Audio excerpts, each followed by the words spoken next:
Hello, in this second video, we will continue with our lecture about the import substitution period in Latin America. So let me share my screen. And I think that we stopped here. So basically, we were discussing the theoretical side of the import substitution strategy. And we mentioned some of the reasons behind you wanted to have a more strategic approach to international trade. So we mentioned that there are some arguments to think that a different approach from the standard free trade approach in terms of international trade, so could report some benefits. So we mentioned economies of scale, and I think that that was the last slide in the previous video. So what is the market failure? So why we wanted to implement this kind of industrial policy where we are protecting in the industrial sector in this early stage. So you can think that in order to scale up an industry, you will need to face substantial and important initial costs. Sometimes we associate that idea with the so-called the sunk cost, so the down payment that you need to make at the beginning of the industrial development process. And it could be the case that essentially without these high entry barriers, because these high initial costs, an industry could never develop. So that would be a possibility.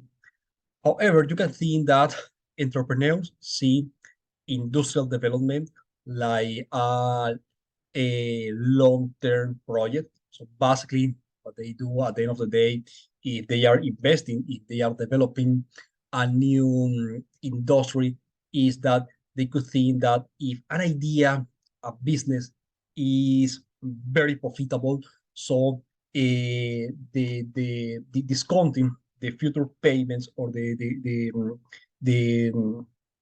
future income that they will have because this good business could actually pay off for the initial cost. Basically, that would be the idea that if a business and industry is very profitable, so you would need this level of protection in the early stage of industrialization. So it could be the case that, for instance, consider for instance, the case of Google. So initial profits were very low. Actually, Google and several high-tech companies faced losses in the early stage because they have smaller markets.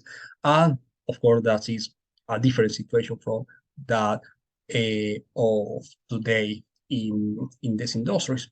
That because they are in a different stage of their development, so they have now of course large profits that by far compensate the initial losses. So you can think that if that is the case, so an intervention or an industrial policy is not necessary anymore. However, it could be the case that you have no a large financial sector that could fund you in this early stage of development or in this early stage of industrial development. So if you have the so-called incomplete markets, basically if you are in a country without large financial sector, so it could be the case that some industry will never develop because they have no a way to funding this initial stage up to reaching the point where industries or business became competitive and started to or achieved profits. Okay, so that would be a first element to consider. So in why to to implement this kind of industrial policy. And second element to consider is that there is a timing here to consider. So if you are a policymaker, so you need to consider what is the right time to introduce this kind of industrial policy. So what is the right time where scaling up the industrial production is feasible and it's not just that you are wasting money for taxpayer in order to protect this industry. So consider, for instance, the case of South Korea. South Korea didn't have the conditions necessary to scaling up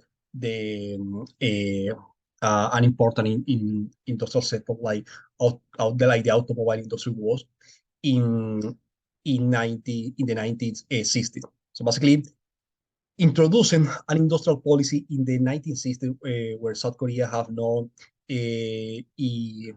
um, large internal saving rate in order to boosting the development of the automobile industry. So it could be that it was quite early.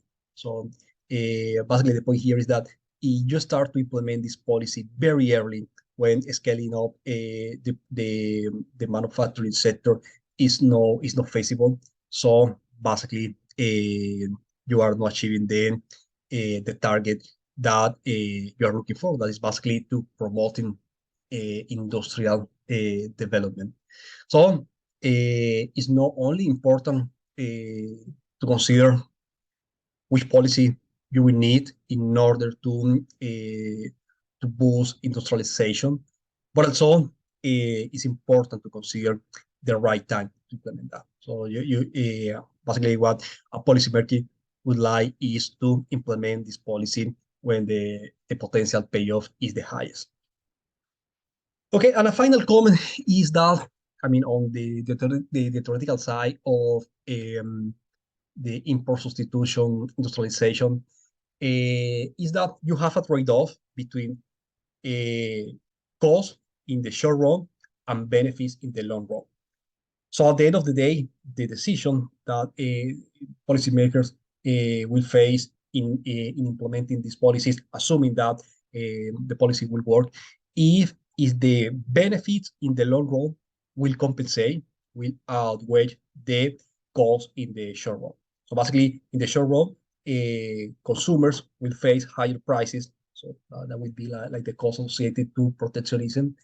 And the potential benefit in the long run will be that countries will develop an important industrial sector that will be competitive enough to propel economic growth. So basically, policymakers will face this dilemma. Now, let's review the implementation of the import substitution industrialization. So let's see that policy as an application of strategic trade in Latin America in the second half of the 20th century. So we are in now in the period after World War II. So basically, that we mentioned it before, is that during the interwar period, probably Latin American countries have no other options rather than focusing on their internal markets. Basically, deglobalization was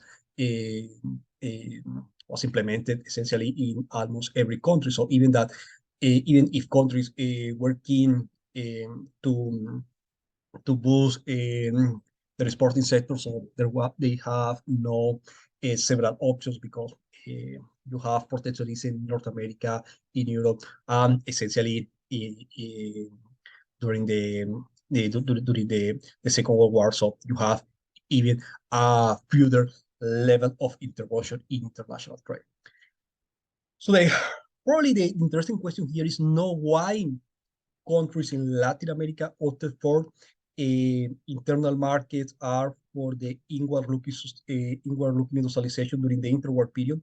So probably the interesting question here is why countries in Latin America remained under the import substitution industrialization model after World War II. So when there several countries, when Western Europe and North America resuming their economic integration, and when we have a second wave of globalization, Latin America remaining in in the interwar period, essentially in the same war of proper from deglobalization and the period between the two world wars. So in the 1950s, Latin America opted for the import substitution model. So we wanted to know the reasons of why Latin America remained on that model for the remaining part of the 20th century. And we can mention three potential explanations for that, or a combination of all these three reasons. And the first one is we can highlight an important intellectual reason, and it was the development and the influence of the CLAD school. The CLAD, we will see that in 1 minute, that was strongly influenced by these two authors, Raúl Previs and César Furtado, was founded in 1948. And what a CLAD school did is that they rationalize, or they theorize on something that was already in operation in Latin America, that was the import substitution industrialization model. Basically, the import substitution industrialization in Latin America was first a practice, then became a policy, and then became a theory. So authorization was essentially after we observed that policy in practicality in countries, in Latin American countries during the interwar period.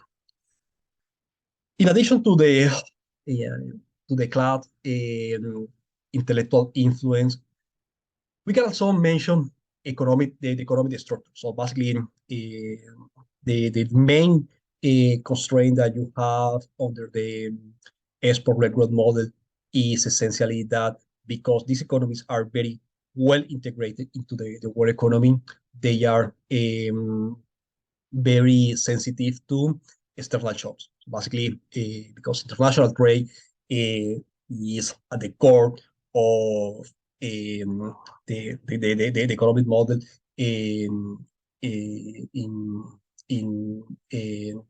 during the export-led growth period. So basically, Latin American countries were very exposed to major external shock. Actually, they have the experience of the interwar period, the Great Depression, the First World War, and World War II. And in that context, policymakers, or Latin American policymakers, were more hesitant to adopt any kind of open model. I mean, an economic model open to international trade and foreign investment. In addition to intellectual reasons and to economic structures, or the problems associated to be quite dependent of commodity export, we can include an additional explanation to why Latin America opted for the import substitution industrialization model in the second half of the 20th century. And that additional explanation will be the political economy. So what we have is that during the interwar period, we saw the good performance in internal markets, when we saw the good evolution in the industrial sector relative to the agricultural sector. That reinforced the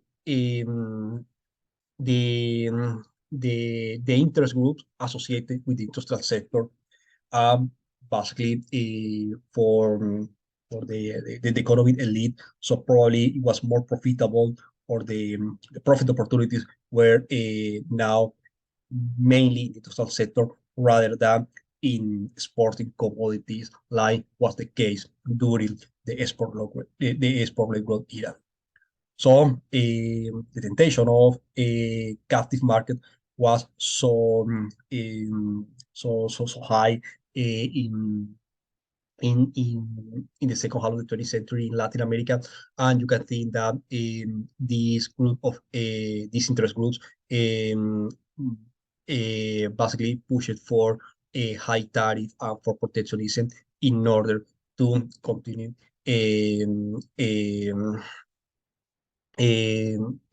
supplying these captive internal markets. We can see also the implementation of the import substitution industrialization in Latin America in four different stages. So we already elaborated on or we already explained the first and the second stage that occurred during the interwar period. Now I would like to bring your attention into the third stage of the import substitution industrialization. I mean, implementation of the import substitution industrialization model. And I mean that would be essentially the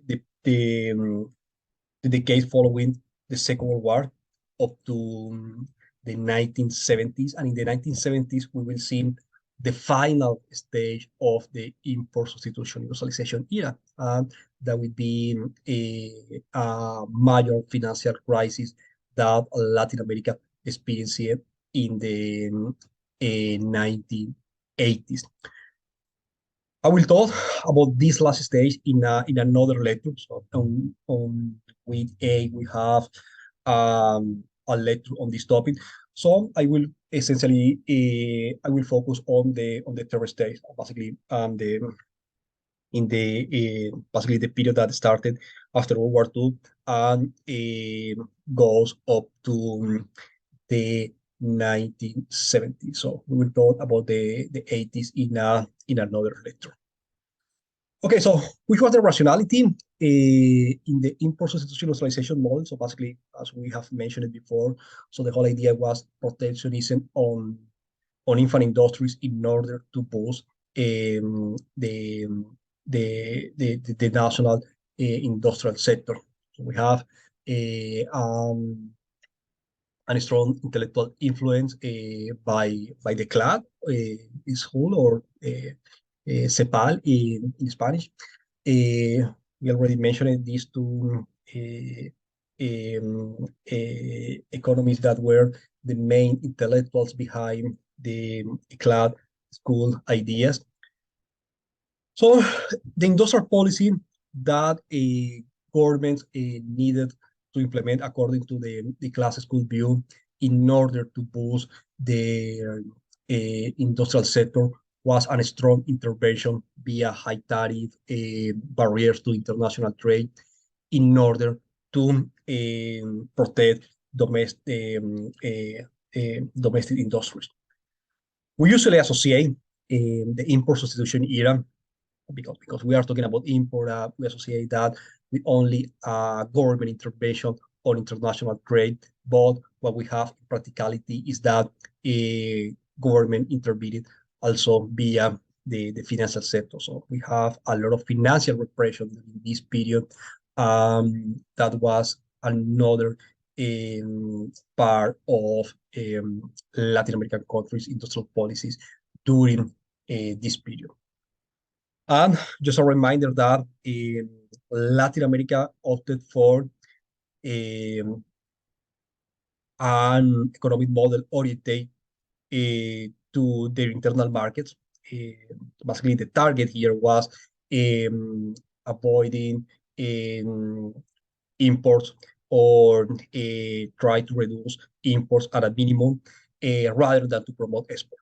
So we have here an important contrast between the import substitution model and export promotion model, and the export promotion model that was essentially implemented in East Asian countries that we will contrast in a second. We have here a picture of Previs and Fortal. And this is just a book, basically this is a biography on Raul Previs if you are maybe interested in. So here you have a reference. So let's see some of the policies implemented um, during the peak of the import substitution industrialization era. And here we can see the level of tariff that were enforced in Latin America in the 1960s. So basically, we can contrast high tariff in countries like Argentina, Chile, Colombia, with tariff in the European Economic Community. So here is evident the divergence in the strategies after World War II between Latin America and Western Europe. So after World War II, Western Europe opted for economic integration in the European Economic Community. And this is why we can see, on average, low tariff in the case of Western Europe. And that contrasts substantially with high tariff that we observe in Latin America.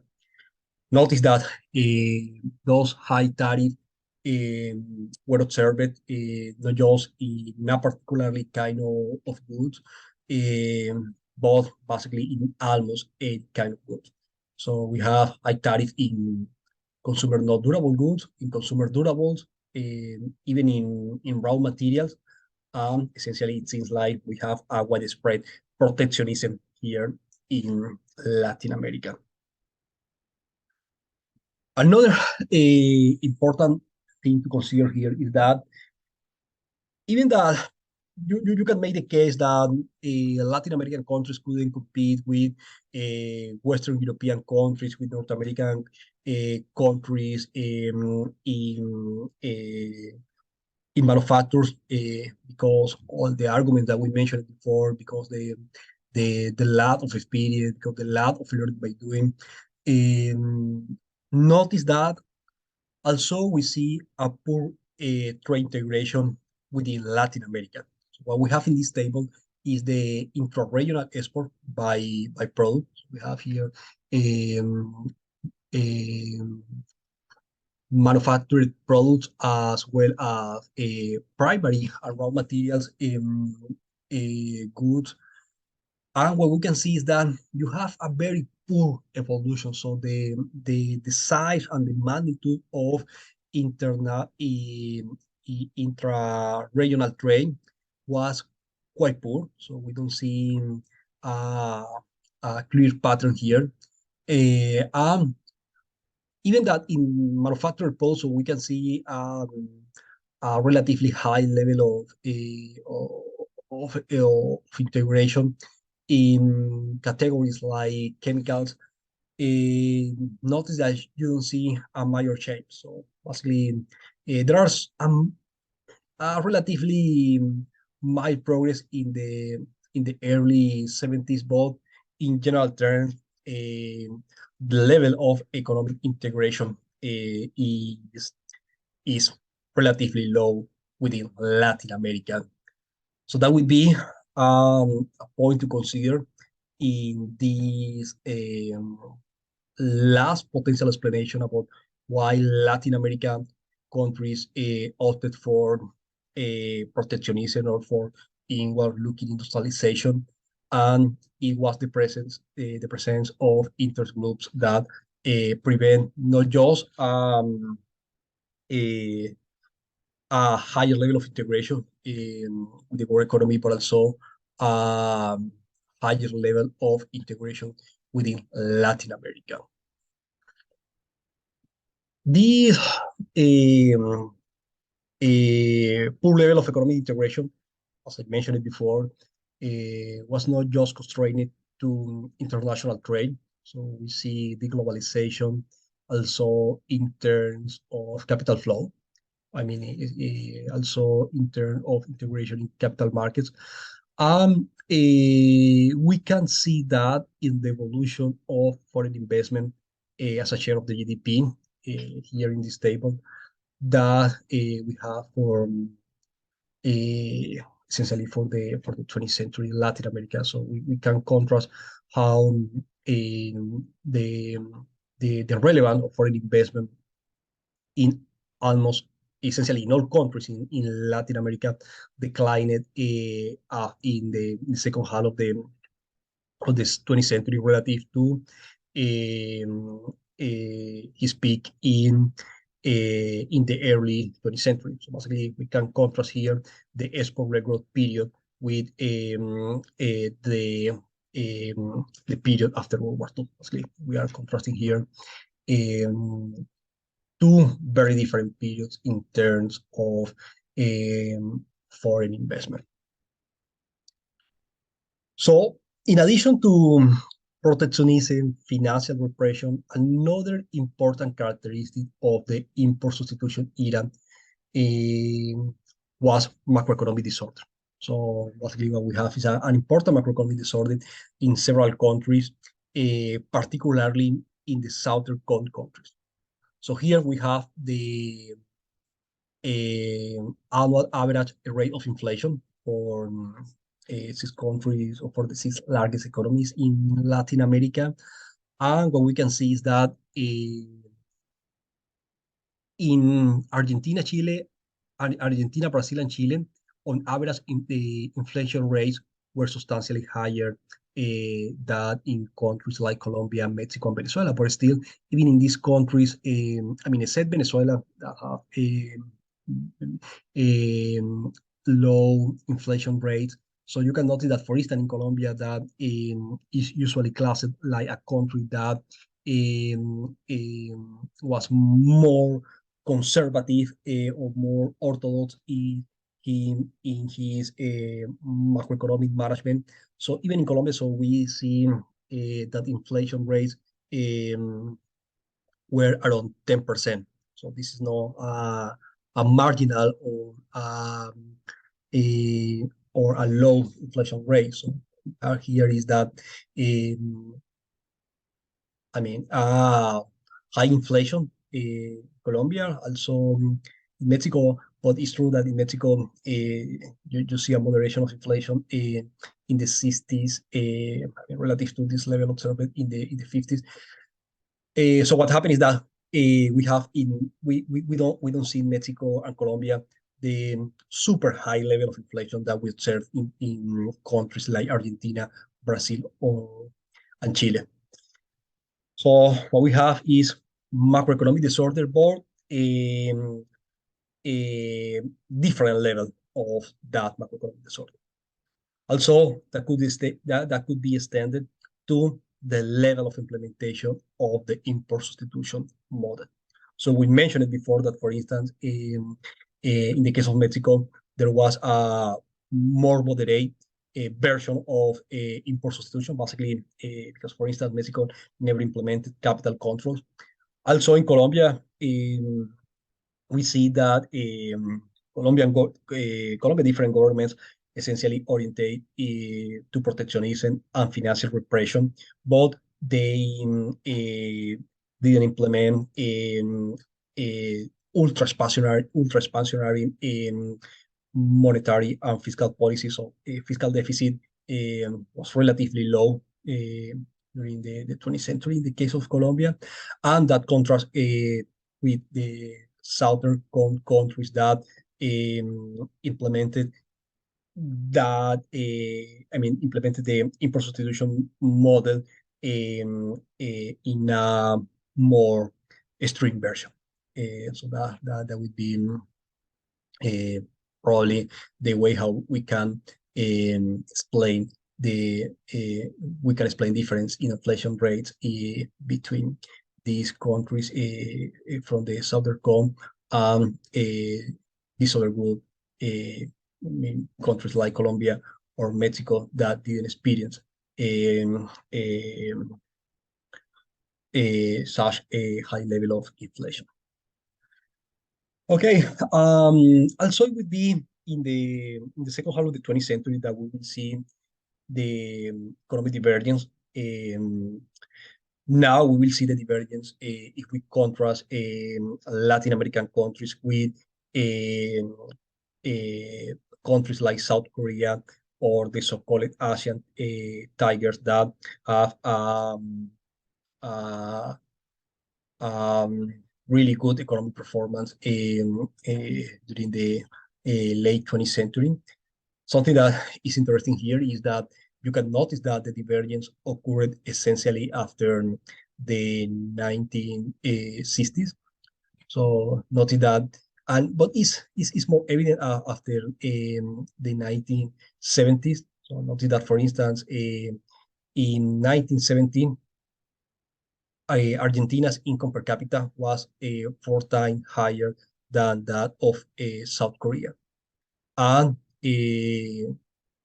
20 years after, so you can see how Argentina's income per capita was lower than that of South Korea. So you have some divergence since the um, late 60s, but this is more evident and this is more visible after the 1970s. So we probably wanted to know the reasons behind these economic divergence, and what possibly we can say is that the level of economic distortions that Latin American countries accumulated during the import substitution era could account for an important part of that economic divergence between Latin American countries and South Korea. But another important element here is to see that those distortions that could account for the economic divergence, again, they are more visible, they are more evident after the 1970s. So, for instance, we have here the black market premium on the chain rate. So again, so we are talking about a period where governments implemented feed exchange rate regimes. Essentially, you can measure the distortion between the official rate and the exchange rate on black markets, and that would be like the premium of the level of, or basically it's a measurement of the level of distortion. And what we can see here is that in the 1960s, that level of distortion in Latin America was not very different from that of these group of countries. So basically, this is the so-called the new industrialized countries, countries like South Korea, Singapore, Hong Kong. We can see that they are on a similar level, but something happened that in the 1970s, these countries reduced their level of distortions, and Latin America increased his level of distortion. So something happened, and essentially in the late 20th century, that would be a reason why we see that major economic divergence here in terms of income per capita. So something that is important to consider that this is an average for Latin American countries. So the level of distortion, again, was higher in the southern countries. So, but I mean, this is a subset of countries within Latin America. Mostly, we are talking here about Argentina, Chile, and Uruguay.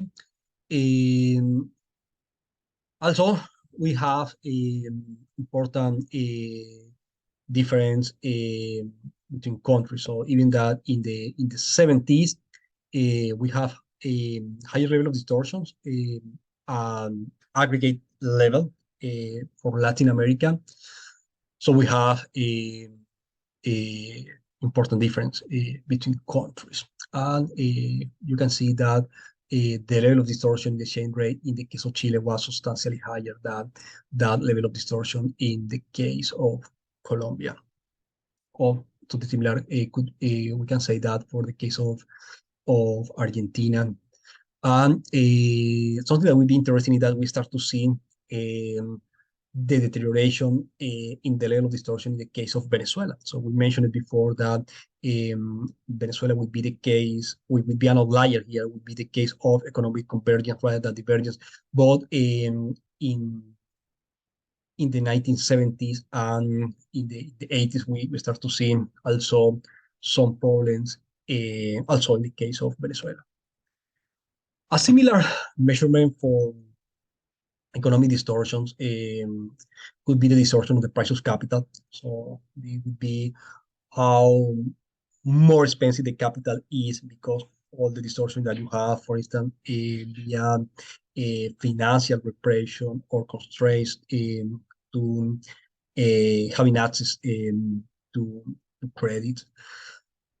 And we have a similar story here. So what we have is that the level of distortion between Latin America and the group of new industrialized countries was, I mean, they were quite even. They were in a very similar level in the 60s, but in the 70s and in the 80s, we see a divergence again. So we see that the level of distortion of the price of capital reduced in the case of East Asian countries.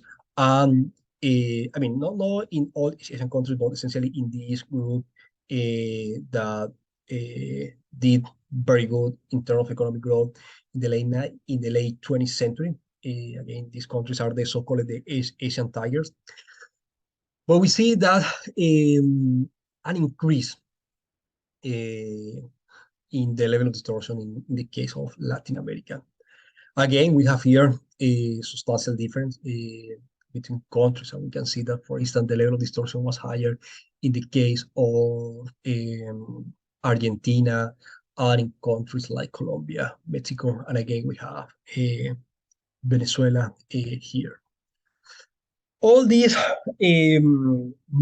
economics, distortion, and all the macroeconomic problems would lead to a situation that is sometimes called like underdevelopment or underemployment in Latin America. So we can evaluate the import substitution period like a period where we have some kind of economic progress in terms of industrialization, but that industrialization have not the power to integrate the labor force, and what we will see is the rise of underemployment and also what we know today like informality. So basically, the reason behind informality in Latin America is essentially low productivity. We have um, a, a very low productivity growth in Latin America, and the same is going on here. So basically, what we have is that we have, uh, I mean, we have some industrialization, but an industrialization that is not powerful enough to absorb all the labor surplus from that used to work in the agricultural sector. So basically, what we have is that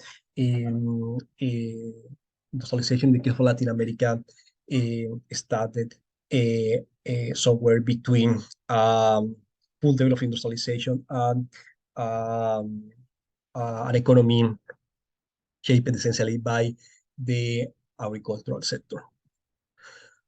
So just a couple of comments. We will see that the level of macroeconomic distortion increased in the 80s. So remember that we mentioned it before that high inflation rates was um, one of the problems that we have during this period. And of course, the reason behind high inflation rates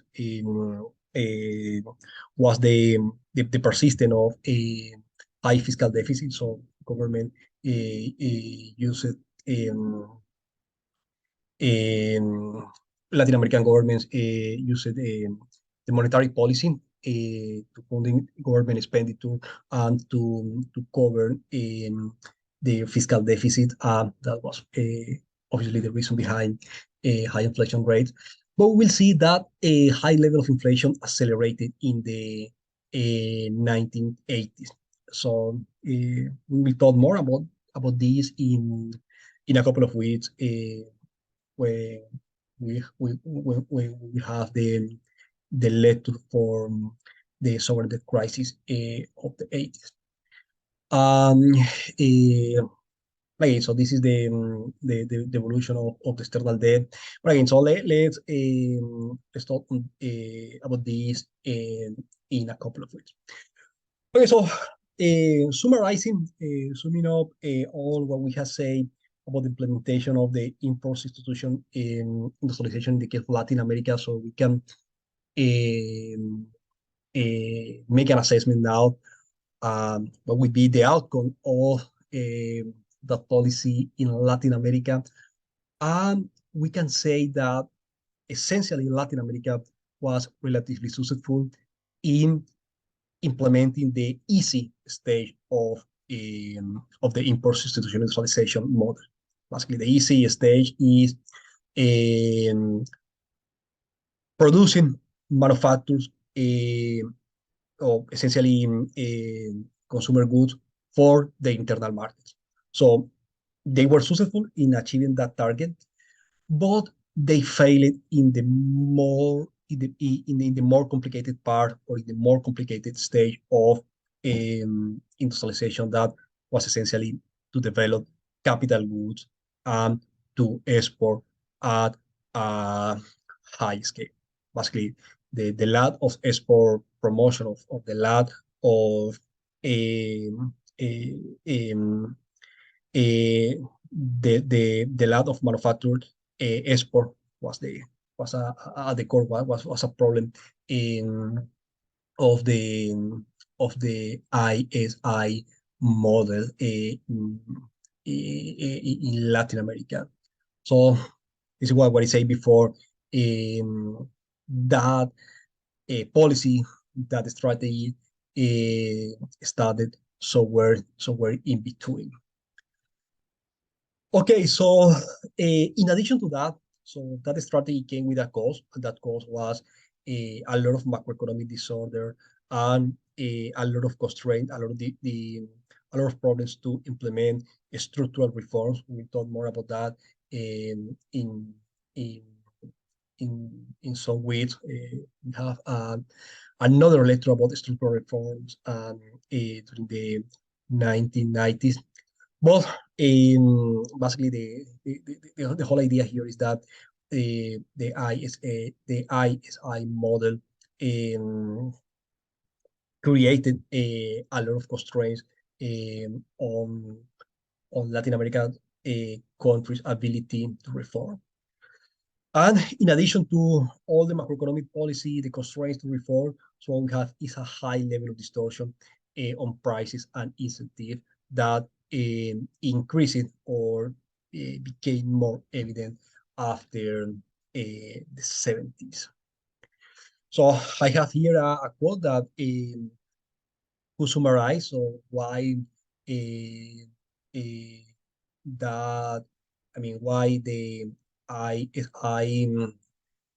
policy failed to propel economic growth in Latin America. I think that here we have a good summary, and it's basically the idea that this industry developed during this era could only survive under uneconomic conditions. Basically, they could only survive because protectionism, but they never moved into the next stage of competing at international level. So you have an accumulation of inefficiencies and a lack of competition.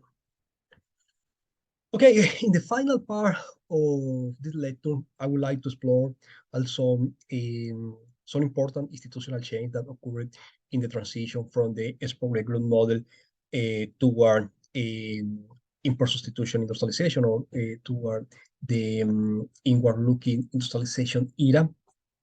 And I would like to do so exploring the institutional evolution in three countries in Latin America. So I would like to talk about Mexico, Chile, and Colombia. So in the case of Mexico, what we have here is the Mexican Revolution. So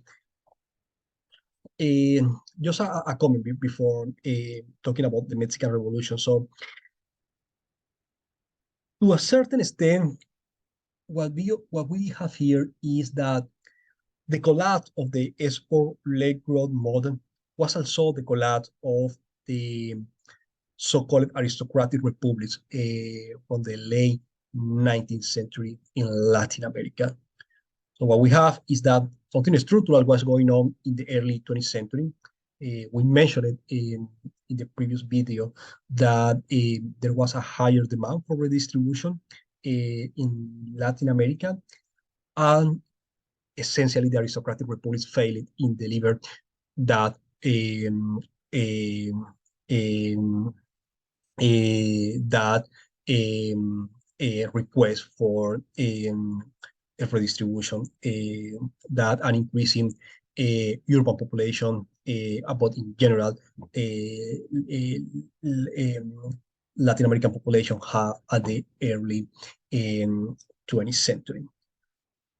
So we will see a transition in some cases from these kind of political regimes proper from the late 19th century. In the case of Mexico, the transition would be the transition from the Porfiriato dictatorship toward the um, PRI party. So basically, the party that will rule Mexico for the remaining 20th century.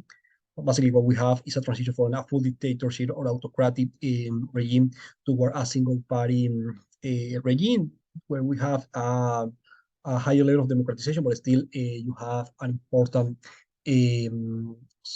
concentration of power.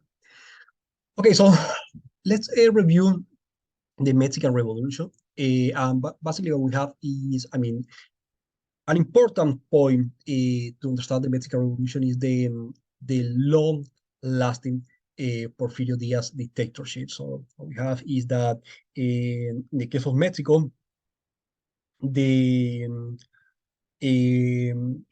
political stability that country achieved in the late 19th century was achieved under the Porfirio Diaz dictatorship, also known as the Porfiriato era. But basically, what we have is that that dictatorship have a problem to address a higher demand for redistribution. And in the context of Mexico, we can say the land distribution. So was, I mean, land was very concentrated in a small share of the population, and there was a demand, there was a request by population for a higher level of redistribution in terms of land. So we have, in addition to that, I mean, all the social tension, the demand for redistribution, a relatively poor economic performance during the last year of the Porfirio Diaz dictatorship. You can see that during the Porfiriato, so you have economic growth in the late 19th century, but economic growth stagnant at some point in the early 20th century, so basically around 1905. So we can see that basically an stagnation in terms of economic growth. So basically, by the time of the fall of Porfirio Diaz dictatorship, so we have a country that stopped to grow. So this is an important point to consider. In a more general sense, the reason why we are interested in the Mexican Revolution is because it's an early transition from the export-led growth era toward the inward-looking industrialization. So we will see that in the Great Depression and World War II, will lead to a important political change in almost all countries in Latin America, except, for instance, except in Mexico and Venezuela. And in the case of Mexico, is because that transition from the economic, from the political regime of the 19th century toward the political regime that will rule Mexico during the 20th century occurred before the Great Depression. Okay, so this is a picture of Francisco Madero, that was the leader of the opposition to Porfirio Diaz's relation. He will be an important character during the early stage of the Mexican Revolution. Of course, I will cover the whole story of the Mexican Revolution, so I just wanted to make the point that this was an important, I mean, that was an important in the institutional evolution. I mean, in the transition from, or basically the Mexican Revolution was the transition from the export growth model toward the inward-looking industrialization.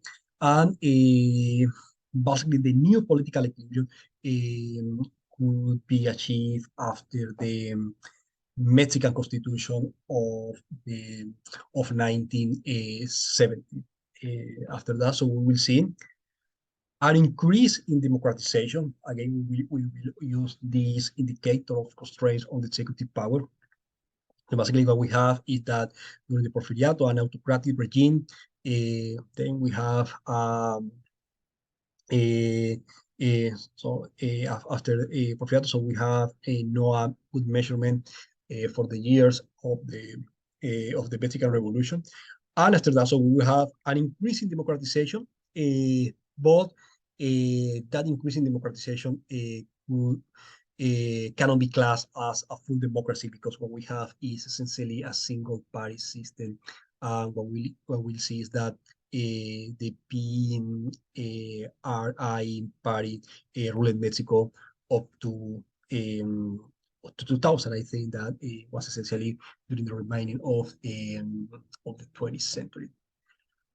So, in general terms, the way how we can describe the Mexican experience under the import-substitution industrialization model is that within Latin America, Mexico was relatively successful in the sense that was probably the only country that was able to develop a large-scale industrial sector. So other countries, even that they developed some level of industrialization, if we examine their export composition, we can see that during the 20th century, so they continued essentially exporting commodities. So the only only country that actually developed a large scale industrial sector was Mexico. And also, we need to consider the case of Brazil. So things like scale and population size play the role. Of course, you have a larger internal market, so that is something positive in your transition toward industrialization. In addition to that, so in the case of Mexico, we need to consider his relationship with the US, and particularly his mobilization during the Second World War. So what we will see is that in the mobilization for World War II, several American companies started to move or to operate in Mexico. So we will see also an important process here of technological transmission from the US. And I think that in the case of Mexico, that will be something important to consider. You have an informal agreement to provide stability, that is basically stability around a single party system that was enforced until 2000. Again, so you have a higher level of democratization, but Mexico in the 20th century couldn't be classed like full democracy because still you have this concentration of power in hands of just one single party. Another a final element that it would be important to consider in the case of Mexico would be the oil nationalization. So that would be an important source of rent that essentially allowed the redistribution of resource or the mobilization of resource from from the primary goods sector, basically from commodities toward the industrial sector. So you have here an important source of resource. And you have all the resources provided by oil. So even that the oil sector didn't develop in as large, like in the case of Venezuela, industrialization could be a reason behind that. Uh, Oil industry was relevant in the case of Mexico and provide that country an important source of income to funding the industrial sector, for instance, via preferential loan and via the financial repression policy. So here we have the evolution of the income per capita for Latin American countries, Argentina, Chile, Colombia, and Mexico. And notice that among those four countries, we can see that Mexico performance was better, better than other three countries, and it was to a certain extent relatively positive, at least until 1980. Until 1980. So after that, so Mexico will enter in a major financial crisis. We'll talk more about that in a couple of weeks. So notice that, for instance, the positive evolution of Mexico contrasted with a more with more volatility in the case of Argentina and also in the case of Chile. So Chile in 1945 was substantially richer than Mexico and Colombia, and by the early 1970s, basically what you have is an economic convergence by one hand because Mexico did well, but also because Chile have a problem to maintain his economic expansion. So it was also because Chile relatively bad economic performance, and in the 70s, so there was already an income gap between Mexico and Chile. So and now what you have is that Mexico income per capita is significantly higher than that of Chile. So now let's talk a little bit about the institutional evolution in the case of Chile and the political transition.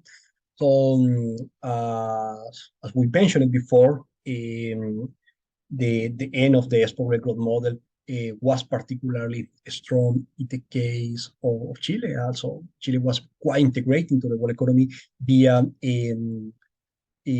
exporting trade. So the trade industry was at the core of Chile's economic progress in the 19th century. And also the collapse of the trade industry and the decline of commodities and international trade substantially affected Chile. So we saw before that Chile was probably the country with the highest fall in his GDP during the Great Depression. So you have here a very complicated period. So during the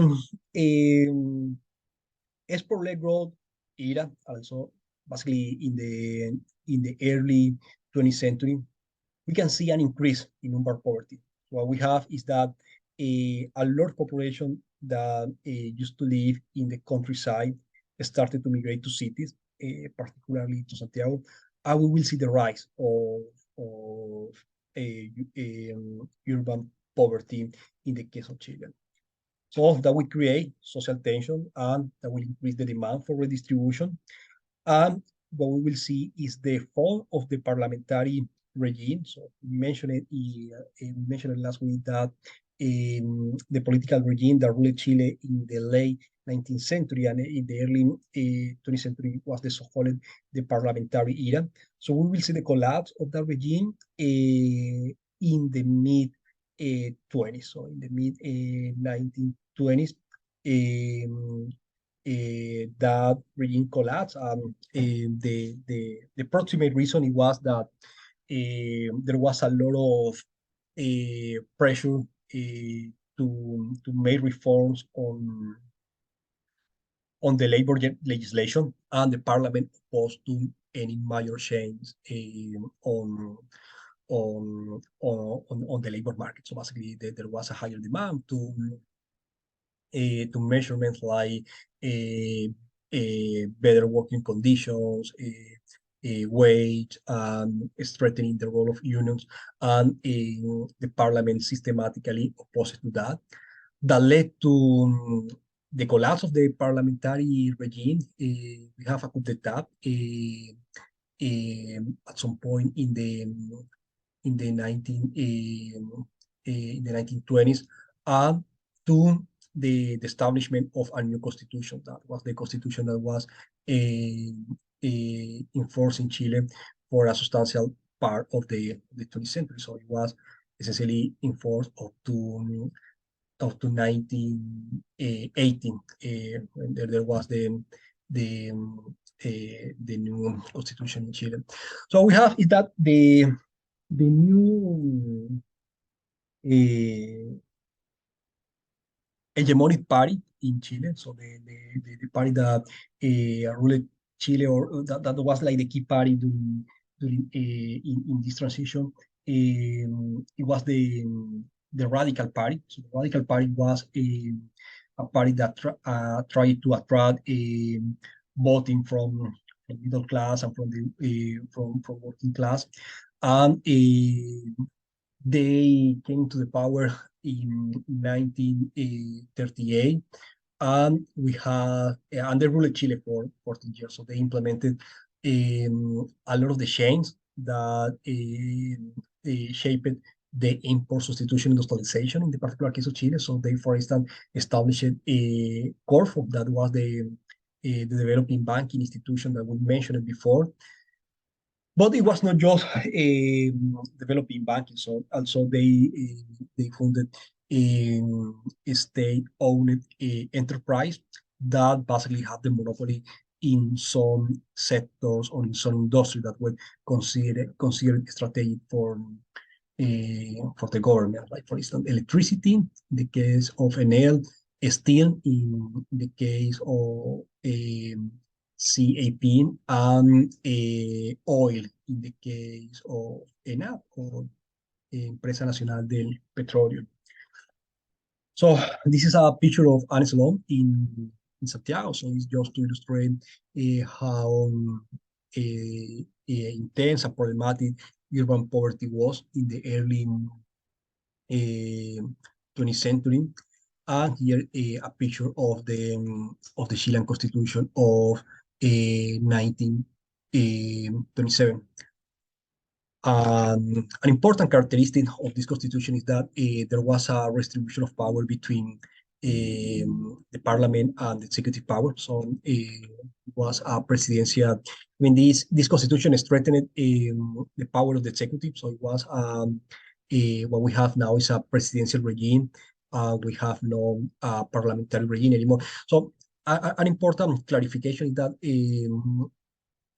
when I say a parliamentary regime in the case of Chile, so what actually happened in the case of Chile is not like you have a parliament in charge of the executive, like for instance in Britain or in countries with a parliamentary regime. So in Chile, so you have still the president. So what happened is that you have a president that faced a lot of constraint by the parliament. So basically, what happened a lot during the parliamentary era is that there was a lot of no confident votes on the president's cabinet, and there was a lot of instability.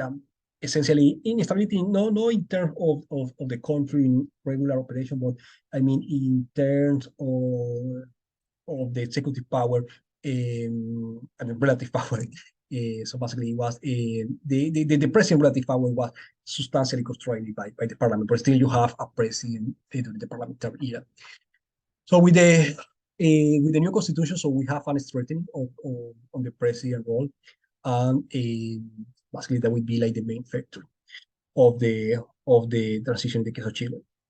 A final comment about Chile is that there is this interesting article that was published last year that basically tried to answer the question about when Chile fall behind. Essentially, what they say is that in the case of Chile in the early 20th century, so you have a case of the so-called the middle income trap, because that I mean Chile's relative income per capita the decline or diverged from a group of countries. So basically, they contrast the case of Chile with the US here in this couple of figures, and also the contrast Chile with the Western Observe and with Western Europe. So basically, they look for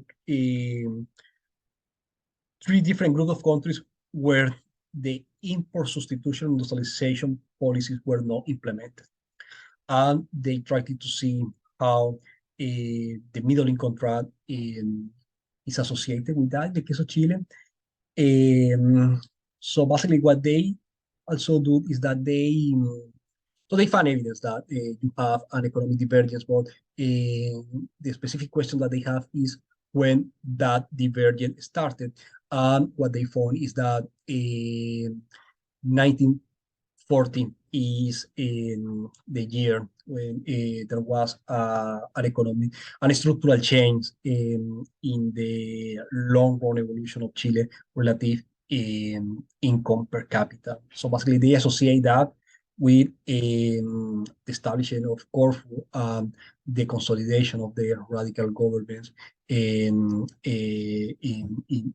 Chile, but more than specifically with this party or this new government, it was with the full implementation of the import substitution model. Okay, so finally, let's talk briefly about the case of Colombia. So what we have in Colombia is the collapse of the moderate conservative regime that ruled Colombia in the early 20th century.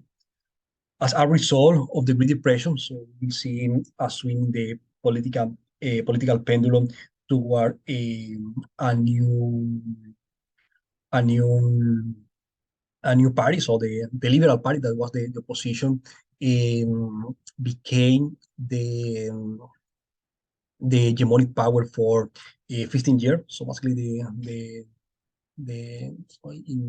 in Colombia historiography, some scholars refer to this period like the Liberal Republic, because it was the Liberal Party, the party that ruled Colombia between 1930 and 1945.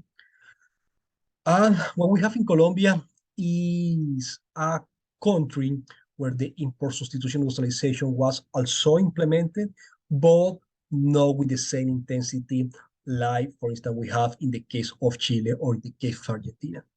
So what we have is that government intervened very much, not just with high tariff, not just what we have in Colombia is a high level of protectionism, but also the government intervened very much in the financial sector. What we have is higher doses of financial repression. We can see that with the establishment of several public banking institutions. For instance, we have a bank oriented to the agricultural sector, a bank oriented to the construction and to provide more mortgage, And also,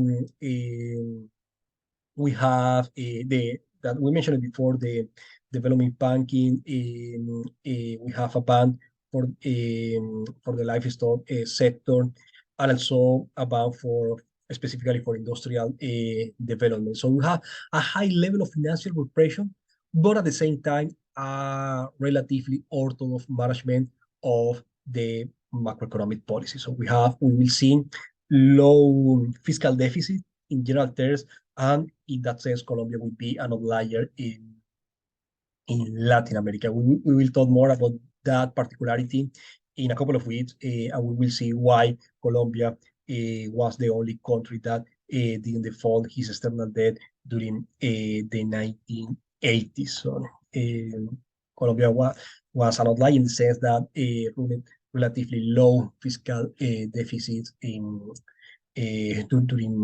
the ISI period.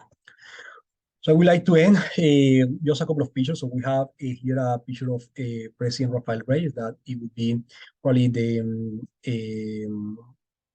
most important president in this period, the moderate conservative regime. So basically that would be the political regime that we associate with the ex-Good era. And here we have a picture of the three presidents of the so-called the liberal republic era. Basically, that would be the three presidents in the transition toward the inward-looking industrialization. Okay, with that picture, this lecture came to an end. Thank you very much. See you on Thursday.